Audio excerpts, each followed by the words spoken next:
આજના આ ગહન વિશ્લેષણમાં સ્વાગત છે. આજે આપણી પાસે થર્મલ એન્જિનિયરિંગના મૂળભૂત પાયા સમાન એક અત્યંત રોમાંચક વિષય પરના ડેટા અને રિસર્ચનો ઘણો મોટો ભંડાર છે. નમસ્કાર. અને હા, આજે આપણે જે વિષય પર વાત કરવાના છીએ તે ખરેખર એન્જિનિયરિંગની દુનિયાનો એક અદ્ભુત હિસ્સો છે. બિલકુલ. આજે આપણે પ્રાઇમ મૂવર્સ અને નોઝલ્સ વિશે વાત કરવાના છીએ. એન્જિનિયરિંગ ક્ષેત્ર સાથે સંકળાયેલા લોકો માટે આ શબ્દો કદાચ નવા નથી. આપણે બધા જાણીએ છીએ કે કોઈપણ પાવર પ્લાન્ટ અથવા મોટા ઔદ્યોગિક એકમમાં ઊર્જાનું રૂપાંતરણ કેવી રીતે થાય છે. સાચી વાત છે. પણ મોટે ભાગે આપણે માત્ર બહારના મોટા મશીનો જ જોઈએ છીએ. હા, અને એટલે જ આજના આ સત્રનો મુખ્ય હેતુ અથવા કહીએ કે આપણું મિશન એ છે કે આ પ્રક્રિયાના માઇક્રો લેવલ મિકેનિક્સને સમજવું. કુદરતી ઊર્જા જેમ કે કોલસાની ગરમી હોય, વહેતા પાણીની ગતિ હોય કે પછી ઉચ્ચ દબાણવાળા વાયુઓ હોય, આ બધું આખરે એક ચોક્કસ ભૌમિતિક માળખામાંથી પસાર થઈને ઉપયોગી યાંત્રિક કાર્યમાં મતલબ કે મિકેનિકલ વર્કમાં કેવી રીતે ફેરવાય છે તેની પાછળનું ભૌતિકશાસ્ત્ર ખરેખર અદ્ભુત છે. એકદમ સાચું. આ માત્ર કોઈ મશીનરીની વાત નથી. ચાલો આ બાબતને વિગતવાર સમજીએ. આપણે હંમેશા વિશાળ ટર્બાઇન્સ કે મહાકાય બોઇલર્સની જ વાત કરતા હોઈએ છીએ, પણ આ આખી સિસ્ટમની કાર્યક્ષમતાનો આધાર વાસ્તવમાં આ પ્રાઇમ મૂવરના એક નાના પણ અત્યંત જટિલ હિસ્સા પર રહેલો છે. હા, એટલે આ પ્રક્રિયાને માત્ર મશીનરીના પરિપ્રેક્ષ્યથી જોવાને બદલે થર્મોડાયનેમિક્સની એક અત્યંત શિસ્તબદ્ધ સફર તરીકે જોવી જોઈએ. આપણે થર્મલ ઊર્જાની અસ્તવ્યસ્ત અને અનિયંત્રિત પ્રકૃતિને જાણીએ છીએ. અસ્તવ્યસ્ત એટલે કે બધી દિશામાં ફેલાતી ઊર્જા. એક્ઝેક્ટલી. જ્યારે કોઈ બળતણનું દહન થાય છે અથવા પાણીનું વરાળમાં રૂપાંતર થાય છે, ત્યારે તે ઊર્જા બધી જ દિશામાં ફેલાવા માંગે છે. પ્રાઇમ મૂવરનું મૂળભૂત કાર્ય આ અસ્તવ્યસ્ત ઊર્જાને પકડીને તેને એક સિંગલ ઉપયોગી વેક્ટર એટલે કે શાફ્ટના પરિભ્રમણમાં ફેરવવાનું છે. તો સરળ ભાષામાં કહીએ તો કોઈપણ સિસ્ટમમાં પ્રાઇમ મૂવર એવું ઉપકરણ છે જે આ કુદરતી ઊર્જાના ઇનપુટને સીધું મિકેનિકલ આઉટપુટમાં ટ્રાન્સલેટ કરે છે. બિલકુલ. આખી પાવર જનરેશન સિસ્ટમ આ જ સિદ્ધાંત પર નિર્ભર છે. તે ખરેખર પાવર જનરેશનનું હૃદય છે. હવે જ્યારે હું પ્રાઇમ મૂવરના પ્રકારોનું આ ડેટામાં વિશ્લેષણ કરી રહી હતી ત્યારે મને ઊર્જાના સ્ત્રોતોની વિવિધતા બહુ જ સ્પષ્ટ દેખાઈ આવી. ડેટા દર્શાવે છે કે આ ઉપકરણોને મુખ્યત્વે 4 શ્રેણીઓમાં વહેંચી શકાય છે. હા, અને આ ચારેય પ્રકારો પોતાનામાં જ બહુ ખાસ છે. બિલકુલ. પહેલું છે સ્ટીમ ટર્બાઇન, જે ઉચ્ચ દબાણ અને તાપમાનવાળી વરાળની ઉષ્મા ઊર્જા પર કામ કરે છે. પછી બીજું આવે છે ગેસ ટર્બાઇન, જેમાં દહન પામેલા ગેસનો સીધો ઉપયોગ થાય છે. સાચું. અને ત્રીજું છે હાઇડ્રોલિક ટર્બાઇન, જે થર્મલને બદલે હાઇડ્રોડાયનામિક્સ પર આધારિત છે. એટલે કે તેમાં પાણીની ગતિ ઊર્જાનો ઉપયોગ થાય છે. હા, જે આપણે મોટા ડેમ અને હાઇડ્રો પાવર પ્લાન્ટ્સમાં જોઈએ છીએ. તદ્દન અલગ છે. કોઈ સ્ટીમ પ્લાન્ટમાં કામ કરે છે તો કોઈ ઓટોમોબાઈલ કે ડેમમાં. આ જ તો એન્જિનિયરિંગની સુંદરતા છે. આ ચારેય પ્રણાલીઓ વચ્ચેના એન્જિનિયરિંગ તફાવતો ભલે ગમે તેટલા વિશાળ હોય, પરંતુ તેમનું અંતિમ આઉટપુટ ફંક્શન સમાન છે. એટલે કે શાફ્ટને ફેરવવાનું કામ. બરાબર. હાઇડ્રોલિક ટર્બાઇનમાં પેનસ્ટોકમાંથી ધસમસતું આવતું પાણી હોય કે આઈસી એન્જિનમાં સ્પાર્ક પ્લગ દ્વારા થતો પેટ્રોલનો વિસ્ફોટ હોય, આ તમામનું મિકેનિકલ લક્ષ્ય એક જ છે: ડ્રાઇવિંગ શાફ્ટને ફેરવવો. એટલે આ સમાનતા દર્શાવે છે કે એન્જિનિયરિંગમાં અલગ અલગ ભૌતિક પરિસ્થિતિઓને એક સમાન યાંત્રિક કાર્યમાં કેવી રીતે ઢાળી શકાય છે. અને જ્યારે થર્મલ પ્રાઇમ મૂવર્સની વાત આવે છે, ખાસ કરીને સ્ટીમ અને ગેસ ટર્બાઇનની, ત્યારે આ ઊર્જા રૂપાંતરણની પ્રક્રિયા બહુ જ ચોક્કસ તબક્કાઓમાંથી પસાર થાય છે. આ ખરેખર ઊર્જાના પ્રવાહનો એક નકશો કહી શકાય. બિલકુલ. ચાલો આ પગલાઓને ડીકોડ કરીએ. તો પગલું 1 એ માત્ર સંગ્રહ અને દબાણ નિર્માણનું છે. બોઇલર અથવા કમ્બશન ચેમ્બરમાં અત્યંત ઉચ્ચ દબાણવાળી વરાળ અથવા ગેસનું નિર્માણ થાય છે. એટલે આ તબક્કે આપણી પાસે પોટેન્શિયલ અને થર્મલ એનર્જીનો એક વિશાળ જથ્થો તૈયાર હોય છે. હા, પરંતુ આ ઊર્જા હજુ સુધી કોઈ યાંત્રિક ગતિ કરી રહી નથી. તે માત્ર દબાણ હેઠળ કેદ છે. વાસ્તવિક જાદુ પગલા 2 થી શરૂ થાય છે, જ્યાં આ દબાણવાળી વરાળને નોઝલ તરફ ધકેલવામાં આવે છે. જે સૌથી આકર્ષક બાબત એ છે કે બીજું પગલું એટલે કે નોઝલમાંથી પસાર થવાની પ્રક્રિયા એ સમગ્ર પાવર સાયકલનો સૌથી ક્રિટિકલ પોઈન્ટ છે. ક્રિટિકલ એટલે કઈ રીતે? જુઓ, બોઇલરે માત્ર ઉષ્મા અને દબાણ આપ્યું છે, પરંતુ ટર્બાઇન બ્લેડ્સને ઉષ્મા નથી જોઈતી, તેમને ગતિ જોઈએ છે. નોઝલ એક ટ્રાન્સડ્યુસર છે, જે આ પ્રચંડ પ્રેશર એનર્જી એટલે કે દબાણ ઉર્જાને કાઇનેટિક એનર્જી એટલે કે ગતિ ઉર્જામાં રૂપાંતરિત કરે છે. ઓહ, એટલે જ્યારે વરાળ નોઝલમાંથી બહાર આવે છે ત્યારે તે એક અત્યંત વેગવાન પ્રવાહમાં ફેરવાઈ ચૂકી હોય છે. હા, અને આ જ વેગ એનું મુખ્ય હથિયાર છે. અને આ ઉચ્ચ વેગવાળો પ્રવાહ પગલા 3માં સીધો રોટર બ્લેડ પર અત્યંત જોરદાર પ્રહાર કરે છે. રોટરની બ્લેડ્સની ડિઝાઇન એવી હોય છે કે તે આ પ્રહારમાંથી મહત્તમ ગતિ ઉર્જાનું શોષણ કરી લે. સાચી વાત. અને આ સતત અને શક્તિશાળી પ્રહારને કારણે અંતિમ પગલું 4 અમલમાં આવે છે. જેમાં રોટર સાથે જોડાયેલ શાફ્ટનું પરિભ્રમણ શરૂ થાય છે અને મિકેનિકલ પાવર જનરેટ થાય છે. એટલે આ આખી શૃંખલામાં જો બોઇલર હાર્ડવેર પૂરું પાડે છે તો ટર્બાઇન આઉટપુટ આપે છે. પણ આ બંને વચ્ચે ઊર્જાનું સ્વરૂપ બદલવાની વાસ્તવિક જવાબદારી પેલા નાના ઉપકરણ નોઝલની છે.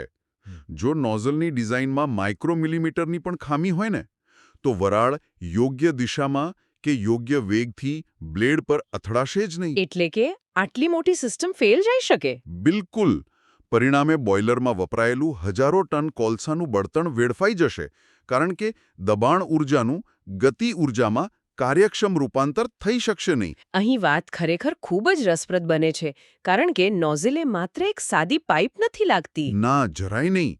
તે બહુ જ જટિલ છે. હા, ડેટામાં તેનું વર્ણન એક સતત બદલાતા આડછેદ એટલે કે ક્રોસ સેક્શનવાળી નળી તરીકે કરવામાં આવ્યું છે. આ બદલાતો આડછેદ જ ફ્લુઇડ ડાયનેમિક્સના નિયમોને અમલમાં મૂકે છે. બરાબર છે. જ્યારે ઉચ્ચ દબાણ અને ઓછો વેગ ધરાવતી સ્ટીમ નોઝલના ઇનલેટમાં પ્રવેશે છે, ત્યારે નોઝલની આંતરિક ભૂમિતિ વરાળને એવી રીતે પ્રવાહિત થવા મજબૂર કરે છે કે તેનું દબાણ ઘટવા લાગે અને વેગ વધવા લાગે. એટલે આ પ્રેશર ડ્રોપ કોઈ ખામી નથી, પણ ડિઝાઇનનો મૂળભૂત હેતુ છે. હા, આ દબાણ ઘટાડાનું ચોક્કસ નિયંત્રણ કરવું એ જ નોઝલ ડિઝાઇનનું મુખ્ય વિજ્ઞાન છે. આ સમજવા માટે આપણે ફ્લુઇડના વેગ અને અવાજની ગતિ વચ્ચેના સંબંધને સમજવો પડે. અચ્છા, અને કદાચ આના આધારે જ ડેટામાં નોઝલના 3 મુખ્ય પ્રકારો વર્ગીકૃત કરવામાં આવ્યા છે. હા, પહેલો પ્રકાર છે કન્વર્જન્ટ નોઝલ. આ એવી રચના છે જેમાં ઇનલેટથી આઉટલેટ તરફ જતા નળીનો આડછેદ ધીમે ધીમે ઘટતો જાય છે. એટલે કે નળી સાંકડી થતી જાય છે. બિલકુલ. ફ્લુઇડ મિકેનિક્સનો મૂળભૂત સિદ્ધાંત કહે છે કે જ્યારે પ્રવાહ સબસોનિક હોય, એટલે કે તેની ગતિ અવાજની ગતિ કરતાં ઓછી હોય, ત્યારે તેનો વેગ વધારવા માટે પ્રવાહનો માર્ગ સાંકડો કરવો પડે છે. આ તો સમજાય એવું છે. પણ જ્યારે હું બીજા પ્રકારનું એટલે કે ડાયવર્જન્ટ નોઝલનું વિશ્લેષણ કરી રહી હતી, ત્યારે મને થોડી ગૂંચવણ થઈ.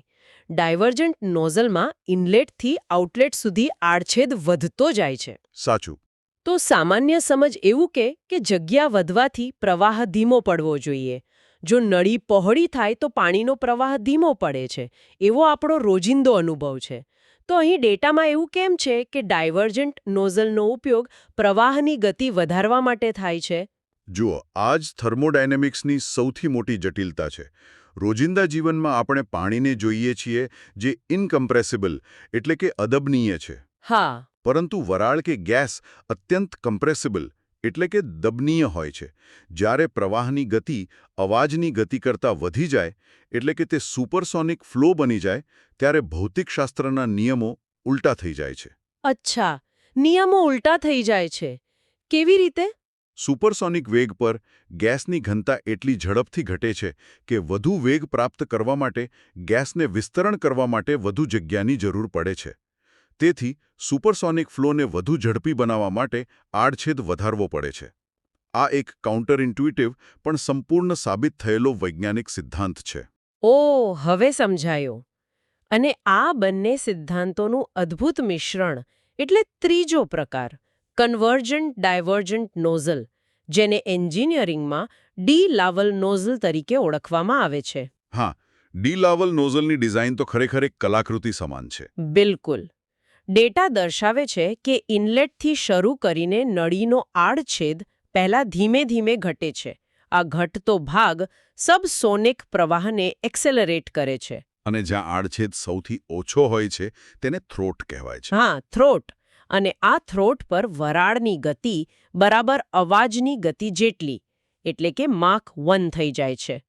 આ પોઈન્ટ પછી તરત જ આડછેદ વધવા લાગે છે, જે ડાયવર્જન્ટ વિભાગ છે, અને તે માક 1ની ગતિને ખેંચીને સુપરસોનિક વેગમાં ફેરવી દે છે. આ જ ગ્રાફિકલ ડેટા અને 3D મોડલ્સ જે આપણે વિશ્લેષિત કરી રહ્યા છીએ તે આ ઘટનાને બહુ સચોટ રીતે સમજાવે છે. હા, 3D ડાયાગ્રામમાં આ બહુ સ્પષ્ટ દેખાય છે. જ્યારે આપણે વરાળના વિસ્તરણનો ગ્રાફ જોઈએ છીએ ત્યારે સ્પષ્ટ દેખાય છે કે દબાણનો કર્વ P1 થી શરૂ થઈને થ્રોટ P2 પરથી પસાર થઈને P3 સુધી સતત અને તીવ્રતાથી નીચે જાય છે. પ્રવાહની દિશામાં દબાણ માત્ર ઘટે છે. અને તેની સામે વેગનો કર્વ C1 થી શરૂ થઈને C3 સુધી ખૂબ જ વધતો દેખાય છે, એટલે કે એક્સપોનેન્શિયલ ગ્રોથ બતાવે છે. એક્ઝેક્ટલી. દબાણનો આ ઘટાડો જ વેગના વધારા માટેનું બળતણ છે. એટલે આ ગ્રાફ પરથી એ સ્પષ્ટ થાય છે કે આપણે અહીં ઊર્જાનો એક પ્રકારનો વેપાર કરી રહ્યા છીએ. હા, વેપાર કહી શકાય. એક પ્રકારની ઊર્જા આપીને બીજી પ્રકારની ઊર્જા ખરીદી રહ્યા છીએ, અને આ વેપારનું ગણિત આપણા ડેટામાં એક વિશિષ્ટ સંખ્યાત્મક ઉદાહરણ દ્વારા દર્શાવવામાં આવ્યું છે. મોટાભાગના થર્મોડાયનામિક મોડલ્સમાં એક જટિલ લાગતું સમીકરણ વાપરવામાં આવે છે. હા, અને આ સમીકરણ બહુ જ મહત્વપૂર્ણ છે. સમીકરણ કંઈક આવું છે: V બરાબર √2 multiplied by H1 minus H2 multiplied by 1000. અહીં માત્ર અંકો કે વર્ગમૂળની વાત નથી, પરંતુ આ સૂત્ર ઊર્જાના અદૃશ્ય વિનિમયને દ્રશ્યમાન બનાવે છે. સાચું ને? બિલકુલ. જો આપણે આને વ્યાપક સંદર્ભમાં જોઈએ તો આ સૂત્ર ખરેખર ફર્સ્ટ લો ઓફ થર્મોડાયનેમિક્સનું વ્યવહારુ સ્વરૂપ છે. સમીકરણમાં V એ આઉટલેટ પર મળતો અંતિમ વેગ છે. અને પેલા H1 અને H2 શું છે? હા, એ સૌથી મહત્વના ઘટકો છે. આ એન્થાલ્પી દર્શાવે છે. સરળ શબ્દોમાં કહીએ તો એન્થાલ્પી એ સિસ્ટમમાં રહેલી કુલ ઉષ્મા અને દબાણ ઊર્જાનો સરવાળો છે. એટલે H1 એટલે નોઝલમાં પ્રવેશતી વખતે વરાળમાં રહેલી કુલ ઊર્જા. સાચું. અને H2 એટલે બહાર નીકળતી વખતે બાકી રહેલી ઊર્જા. આ બંનેનો તફાવત એટલે કે H1 માઇનસ H2 એ દર્શાવે છે કે આપણે ગતિ મેળવવા માટે કેટલી ઉષ્મા ઊર્જાનો ભોગ આપ્યો છે. અને સૂત્રમાં રહેલો પેલો 1000નો આંકડો? એ માત્ર કિલોજૂલને જૂલમાં ફેરવવાનું કામ કરે છે, જેથી આપણને વેગ મીટર પ્રતિ સેકન્ડમાં મળે. તેનો અર્થ એ થયો કે આ સમીકરણ એક અત્યંત મહત્વપૂર્ણ નિષ્કર્ષ આપે છે. નોઝલમાંથી નીકળતો વેગ સીધો જ એન્થાલ્પીના ડ્રોપ પર આધાર રાખે છે. એક્ઝેક્ટલી. H1 માઇનસ H2ની કિંમત જેટલી વધારે તેટલી જ વધુ ગતિ ઊર્જા અને વેગ મળશે. એટલે કોઈપણ થર્મલ પાવર પ્લાન્ટની કાર્યક્ષમતા વધારવા માટે એન્જિનિયરોએ નોઝલની ડિઝાઇન એવી રીતે કરવી પડે કે જેથી વરાળ આઉટલેટ પર પહોંચે ત્યાં સુધીમાં તેનો મહત્તમ એન્થાલ્પી ડ્રોપ થઈ ચૂક્યો હોય. હા, જો વરાળ બહાર નીકળે ત્યારે પણ તેમાં ઉચ્ચ તાપમાન કે દબાણ બચી ગયું હોય તો તે સીધો એનર્જી વેસ્ટ ગણાય છે. આ જ સિદ્ધાંત પાવર પ્લાન્ટ્સની ઓવરઓલ એફિશિયન્સી નક્કી કરે છે. એટલે આપણે ગમે તેટલો ઉત્તમ કોલસો બાળીએ કે ગમે તેટલું મોટું બોઇલર બનાવીએ, જો નોઝલ મહત્તમ એન્થાલ્પી ડ્રોપ હાંસલ ન કરી શકે તો શાફ્ટ પર જરૂરી મિકેનિકલ પાવર મળશે જ નહીં. ઊર્જાનું એક સ્વરૂપમાંથી બીજા સ્વરૂપમાં થતું આ સ્થળાંતર સંપૂર્ણપણે ભૌમિતિક ચોકસાઈ પર આધારિત છે. તો આ બધી બાબતોનો વાસ્તવિક અર્થ શું છે?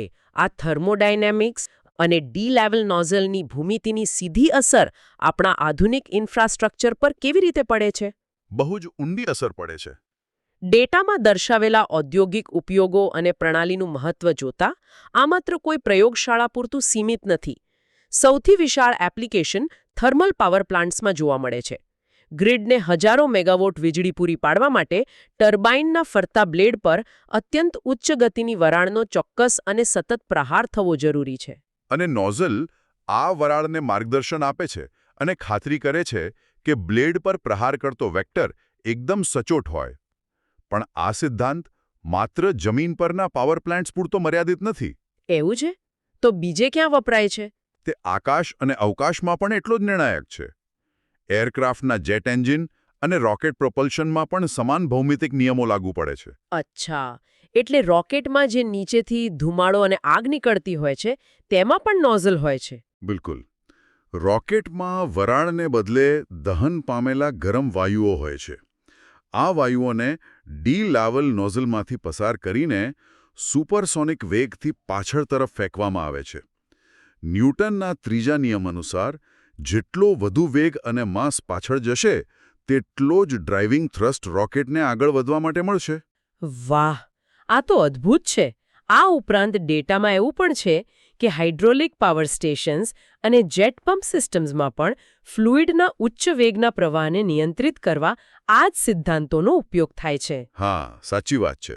આ પ્રણાલીના ઔદ્યોગિક ફાયદાઓનું વિશ્લેષણ કરીએ તો 3 મુખ્ય બાબતો ઉભરી આવે છે જે આખી સિસ્ટમને વ્યવહારુ બનાવે છે. કઈ કઈ બાબતો? પહેલું છે અત્યંત ઉચ્ચ કાર્યક્ષમતા.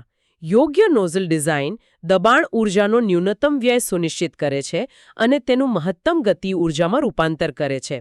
એવું કહી શકાય કે ઔદ્યોગિક સ્તરે આ કાર્યક્ષમતામાં 1%નો વધારો પણ લાખો ડોલરના બળતણની બચત કરી શકે છે. એકદમ સાચું. બીજું છે વિશ્વસનીય પાવર જનરેશન. આ માળખું ટર્બાઇનની એકંદર વધારે કાર્યક્ષમતામાં સુધારો કરીને ગ્રીડની સ્ટેબિલિટી જાળવવામાં મદદ કરે છે, જે આધુનિક શહેરોની વીજ માંગ પૂરી કરવા માટે અનિવાર્ય છે. અને ત્રીજો અને કદાચ સૌથી એડવાન્સ્ડ ફાયદો માક નંબર કંટ્રોલનો છે. એરોસ્પેસ અને હાઈ સ્પીડ એન્જિનિયરિંગમાં પ્રવાહની ગતિને અવાજની ગતિની સરખામણીમાં ચોકસાઈથી નિયંત્રિત કરવી પડે છે. એટલે કે જરૂર મુજબ વેગમાં ફેરફાર કરી શકાય. હા, નોઝલના કન્વર્જન્ટ અને ડાયવર્જન્ટ સેક્શનના આકારમાં સામાન્ય ફેરફાર કરીને એન્જિનિયરો નક્કી કરી શકે છે કે તેમને આઉટલેટ પર સબસોનિક પ્રવાહ જોઈએ છે કે પછી અત્યંત શક્તિશાળી સુપરસોનિક પ્રવાહ. આ કંટ્રોલેબિલિટી વગર આધુનિક જેટ ટ્રાન્સપોર્ટેશન અને સ્પેસ એક્સપ્લોરેશન અસ્તિત્વમાં જ નહોત. ખરેખર. આજના આ આખા વિશ્લેષણનો સાર કાઢીએ તો આપણે એક કમ્બાઇન્ડ સિસ્ટમના આંતરસંબંધો બહુ નજીકથી જોયા.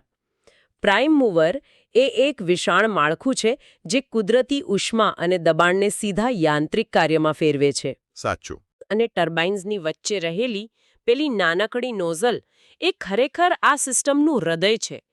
તે એક સાયલેન્ટ ટ્રાન્સફોર્મર છે જે માત્ર પોતાના ભૌમિતિક આકાર વડે પ્રેશરને કાપીને અત્યંત ઝડપી અને શક્તિશાળી ગતિ ઊર્જાનું સર્જન કરે છે. હા, અને આનાથી એક સ્પષ્ટ તારણ નીકળે છે. શું? એ જ કે તમે ગમે તેવી એડવાન્સ ટર્બાઇન ડિઝાઇન ધરાવતા હો, પરંતુ યોગ્ય નોઝલ ડિઝાઇન વિના કોઈ પણ થર્મલ પ્રાઇમ મૂવરની ઉચ્ચ કાર્યક્ષમતા હાંસલ કરવી તદ્દન અશક્ય છે. એકદમ સાચી વાત કહી તમે. અને આનાથી એક મહત્વપૂર્ણ પ્રશ્ન ઊભો થાય છે. આજના ડેટામાંથી જે સૌથી વિચારવા જેવી બાબત સામે આવે છે તે એન્જિનિયરિંગમાં ભૂમિતિ અને ભૌતિક પરિણામો વચ્ચેનો સંબંધ છે. રસપ્રદ. જરા વિચારો, ધાતુની એક સાધારણ દેખાતી નળી એટલે કે નોઝલના આડછેદમાં મિલીમીટરના સ્તરે થતો ભૌમિતિક ફેરફાર એ નક્કી કરે છે કે 1000 ટનનું રોકેટ પૃથ્વીના ગુરુત્વાકર્ષણને ભેદીને અવાજની ગતિને પાર કરી શકશે કે નહીં. અથવા કોઈ સ્માર્ટ સિટીના ડેટા સેન્ટર્સને અવિરત વીજળી મળશે કે નહીં. બિલકુલ. આપણે મોટા મશીનો અને તેમની તાકાતથી તો પરિચિત છીએ, પરંતુ આ માહિતી આપણા સાંભળનારાઓને વિચારવા મજબૂર કરે છે કે એન્જિનિયરિંગની દુનિયામાં આવી અન્ય કઈ અદૃશ્ય અને સરળ લાગતી ભૌમિતિક રચનાઓ હશે જે પડદા પાછળ રહીને છુપી રીતે આપણા આધુનિક વિશ્વના પાયાને ચલાવી રહી છે. આ ખરેખર એક એવો વિચાર છે જે આપણને આપણી આસપાસની ટેકનોલોજીને જોવાનો એક તદ્દન નવો દૃષ્ટિકોણ આપે છે. મોટી જટિલતાઓ ઘણીવાર સરળ ભૌમિતિક સિદ્ધાંતોમાં છુપાયેલી હોય છે. સાચી વાત છે. આજના આ ગહન વિશ્લેષણમાં પ્રાઇમ મૂવર્સ અને નોઝલ્સની કાર્યપદ્ધતિ પાછળના થર્મોડાયનેમિક્સને ડીકોડ કરવાની આ સફર આપણે અહીં જ પૂરી કરીએ છીએ. આશા છે કે ઊર્જા રૂપાંતરણની આ અદૃશ્ય દુનિયાના તથ્યો બધા માટે રસપ્રદ રહ્યા હશે. આભાર.